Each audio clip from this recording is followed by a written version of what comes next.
Palworld is here, and it's not going anywhere.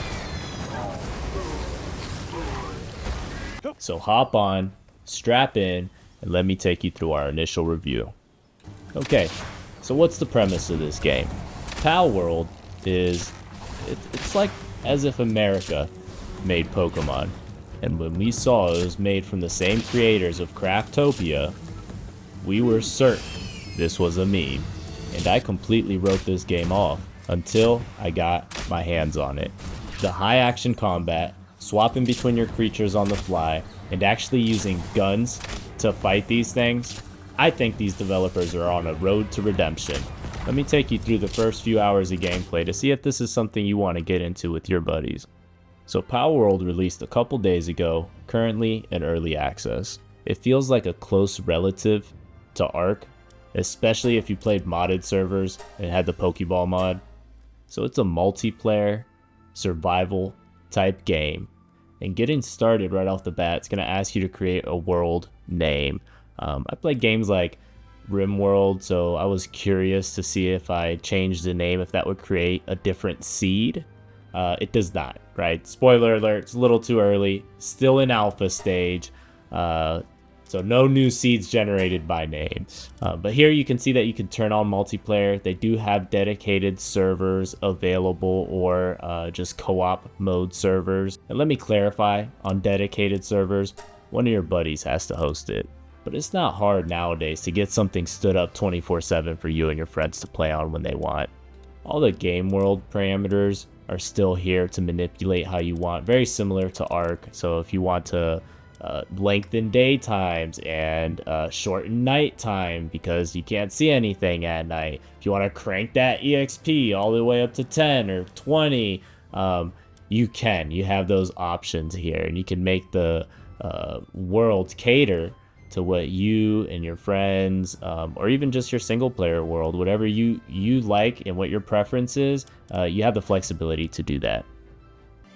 As soon as you finish creating your game world, it takes you to the character creation screen, and I gotta admit, I'm pretty impressed with the options that we had here for character creator. It's not the best by far, but comparing it to its cousin Ark, right? You do have a lot of options. You'll see me toggle through some of these. You can make them jacked, right? Buff up those arms, make sure he doesn't skip leg days. You have a good amount of different faces that you have access to, voices, right? So you can really customize them to have them look however you want. And I really love the eye options, by the way. They have the Naruto eyes here, which is just kind of cool. You can totally make your guy fit any look that you prefer to play through the game with. Yeah!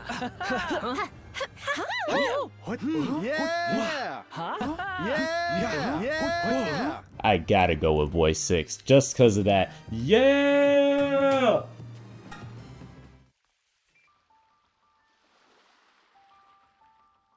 The good old classic beach start. We all remember scratching that gem on our wrist, getting after them dodos, but it doesn't take long to get to a tutorial phase, and it's actually pretty decent. They have a help screen here that I didn't bother to read, and there's probably some good tips and tricks here. I have a follow-up tips and tricks video, so if you just want to stay tuned, I can cut this all down into like 5 minutes, so you don't have to read a million screens. And before I even talk to this NPC, I absolutely loathe not having toggle sprint on. And for some reason in this game, to actually turn it on, you have to turn it off, and then you'll actually be toggled sprinting. You're going to want to grab this fast travel. It's almost impossible to miss. It's glowing right in front of your face, but some of my buddies missed it, so I'm going to be Captain Obvious. The map is pretty big, so anything that you can do to reduce travel time is crucial. And if we've been programmed by all our survival games today, as soon as you get on land, you start punching. Get a couple early levels so that we can set ourselves up for success and get some unlocks shortly down the road here. I never played the Zelda games, but I saw videos of this climbing mechanic, and I am so happy it is in this game. Alright, Now we got a little bit of EXP as you kill things or capture things or do anything that earns you EXP, building, crafting, etc. You earn these technology points. Again, I hate to keep making the comparisons to Ark, but I mean, this is almost copy pasta. Not that I'm complaining, because I love that progression system. But to summarize for those who are unfamiliar, level locked and require technology points, so it almost makes you feel like you can't get everything. At least in Ark it was like that with Ingrams, but here they're actually pretty generous with it. I don't know if you can get everything, but I was able to get everything I want. Another interesting variable to call out here is the ancient technology tree over there to the far right, which just requires you to either clear dungeons or kill bosses to get those ancient technology points, as well as requiring certain rare crafting materials to create grappling guns, egg incubator, things like that, the advanced things like that. Not guns though, or grenades, or other cool stuff.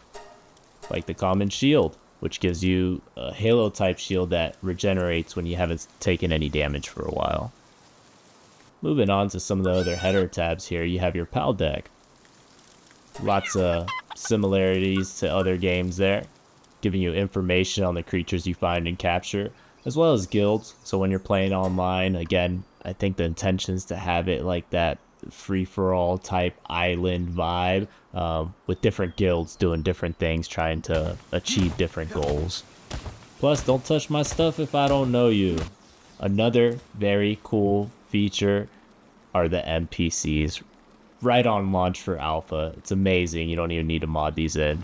You're gonna get that sense of progression, upgrading your tools, finding journal entries, kind of giving you that background to what happened to the people before you, what these creatures are called. They're called pals. Running to chests that require keys.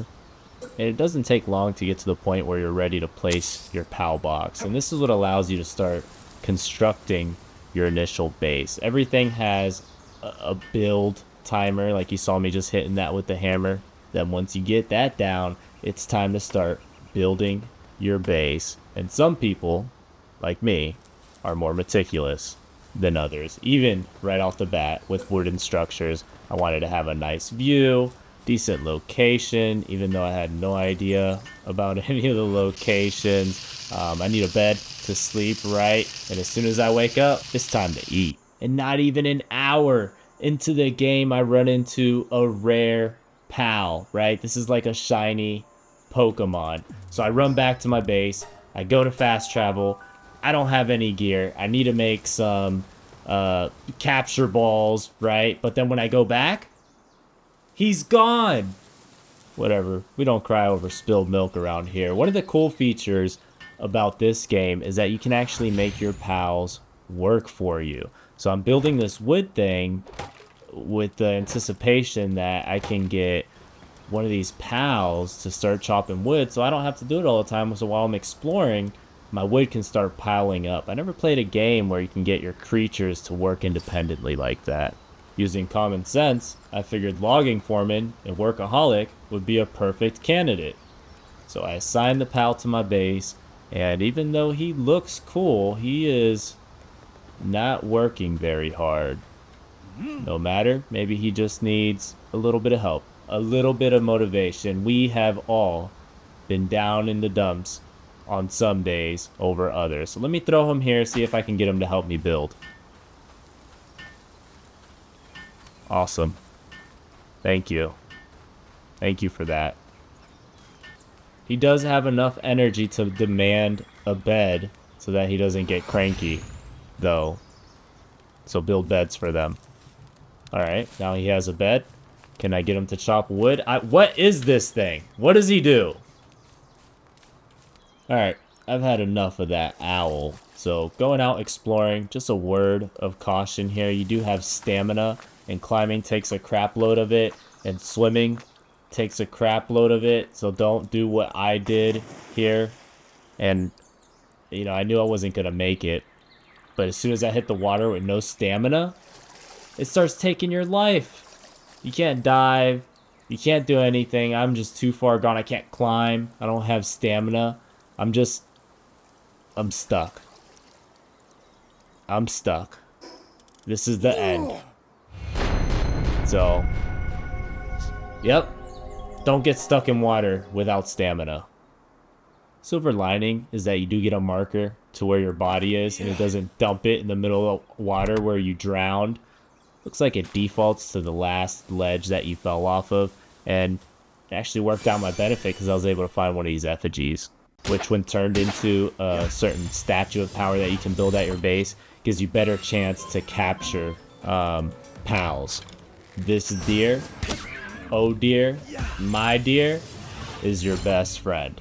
Because once you capture him, well, you're only a few levels away from being able to mount him. And he's actually pretty strong. So keep your wits about you when you're fighting them. They usually roam around in packs of 2 or 3. And if you're not paying attention, they'll get you. They will get you. But it's worth the risk. And it's not all cloudy days all the time. Sometimes it's sunshine and cooking. But what is this noise? Do you hear that? That shining? Can we follow it? I am not missing my opportunity this time. I have been training. I am stronger. I have weapons. I need to find this thing because I'm not having another one disappear on me. And there it is. It's the one that has been eluding me. What are the chances? Did he, maybe he just walked away? Did they not despawn? I don't know. But we're not going to miss this opportunity. Doesn't seem to care. I killed his friend. Oh, a little bit of a delayed reaction. He's pretty tough for a chicken. Look at that. Still has a very low chance to avoid my capture rate. And he gave me some ancient civilization parts, which just is what I was alluding to about the ancient technology, right? So those rare ones or shiny or whatever they're called, they're definitely worth it. All right, back to the NPCs. I'm having a little fun with the game now. I feel like I got the basics down. I have a house. I just wanted to see, does it let me actually hurt her? It does! What are all these reds that just popped up? No way. Can I capture her? It says 25%. I don't care. I'll spam these things. I mean, 25 should be 1 in 4, right? Let's see. My math is probably bad because it probably scales. This 4th one's going to do it, though. Let's see. 1 in 4. Yeah, but then this one's 57. Oh, you can capture the human. Amazing. One thing to call out, though, it looks like I did get some GTA stars on the top right while I was looking to actually play around with my NPC that I captured. And these guys are strapped, right? They're not messing around. AI seems a little derpy. I will say that. I know it is in alpha right now. But, I mean, I'm literally... Can I kill him with this spear? No. Look how much damage he does. And when he lands, I'm just gonna... Hopefully, if he kills me, it turns off the aggro. Yes, we'll find out. A little embarrassing how many times I've died in this video. Alright. Looking at my pals, you see I've upgraded my base a few times. So the more you upgrade your base, the more pals that you can have. I'm just looking at the stats of... the rare pal that I captured, and he has work speed, ferocious, burly body. The rare ones typically have more passive skills than the regular ones do. And skills. And skills. I didn't point out that draconic breath, but you'll get to see that a little bit later in the video. It's kind of hilarious that a chicken has that move. Alright, well, let's pick up my stuff. And then let's get this human civilian to work. Make sure I place the right one. Look at that! It actually keeps her. Wow, her skills aren't that good though. She only has a punch. She has work speed, which makes her a decent base pal. But I don't think maybe that she's not even supposed to be captured. I think I need to replace this guy so that farming actually gets done. Alright. Does she actually chop wood? No. She's gonna sleep on that hay bed? So cool. I can still talk to her even though she's gonna say the same thing. Very cool. And now she has a gun that she's just walking around and protecting my base with. So maybe if I do use her, she'll use her gun even though her skills only say punch. That just might be the attack that's coded for humans to use their weaponry. I don't know, but super cool to have humans being able to roam around your base. And she does indeed help you craft, even though it looks very annoying to my guy. Okay, I don't truly consider you leaving the early stage of the game until you get a flying mount. That's typically how it is in most survivals. Because once you get access to the air, it just opens up so much. I would say this game did it right. It's very fair how this game is. You can see the stamina drain. I hardly went anywhere, and I'm already practically out of stamina. There's no stamina bar that you can crank up as a attribute point so that you can fly forever. This is just something that you can deal with, but it is still a huge help getting over vertical obstacles. And when you run out of stamina, you just drop like a rock until you start recharging again. But getting back to the core component of this game, which is the action-based combat alongside your creatures, mostly ranged, right? When you level up a little bit more, you'll progress from bows to guns. It is just so fun, and as you start to master the enemy attacks and their timing, it's almost, you know, Elden Ringish. It's almost Souls-like.